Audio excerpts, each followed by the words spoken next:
اس راستے کو طے کرتے ہوئے جو پہلی شرط ہے وہ یہ ہے، شریعت را مقدم و را اکنوں۔ تو یہاں اس راستے کو طے کرتے ہوئے جو شریعت ہے وہ پہلے مقدم ہے۔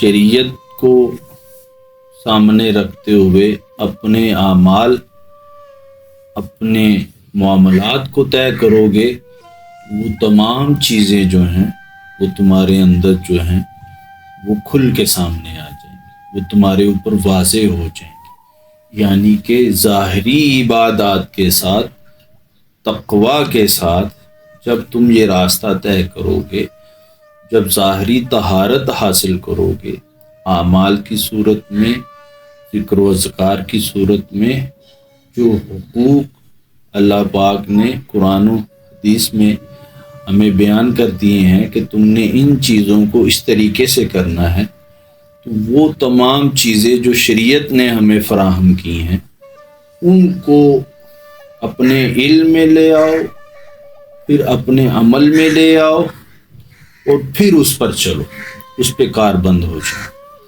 تو شریعت لازم ہے، یہ شرط لازم ہے، اس کو پورا کرو گے تو پھر آگے کا راستہ جو ہے وہ تمہارا طے ہوگا۔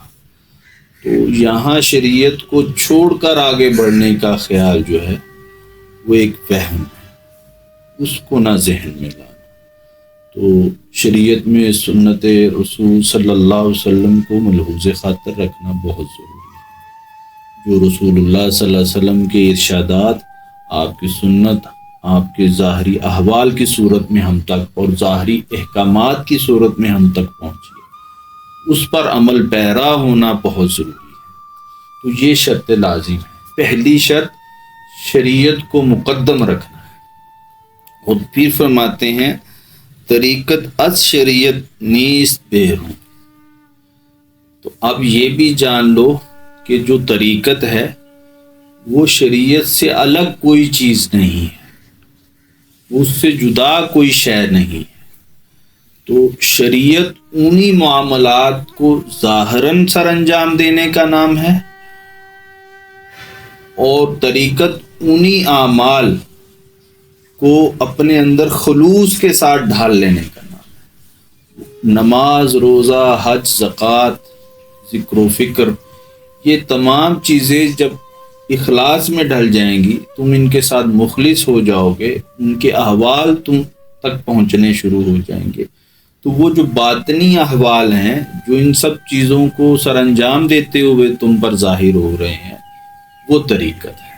یعنی کہ شریعت کے نتیجے میں ظاہر ہونے والے نتائج جو ہیں وہ طریقت ہے۔ تو پھر فرماتے ہیں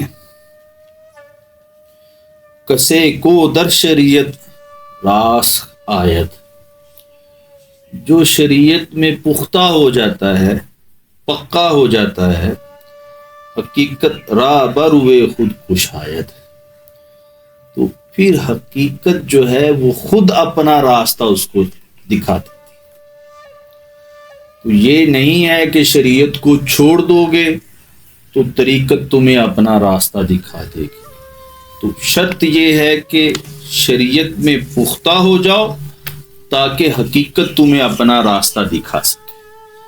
تو ہمیں بھی چاہیے کہ ہم ان چیزوں کو سمجھیں اور ان چیزوں پر عمل پیرا ہونے کی کوشش کریں۔ ہم جتنا شریعت میں پختہ ہوتے چلے جائیں گے، حقیقت اتنا اپنا ہونے کا احساس ہمیں ظاہر کرتی چلی جائے گی۔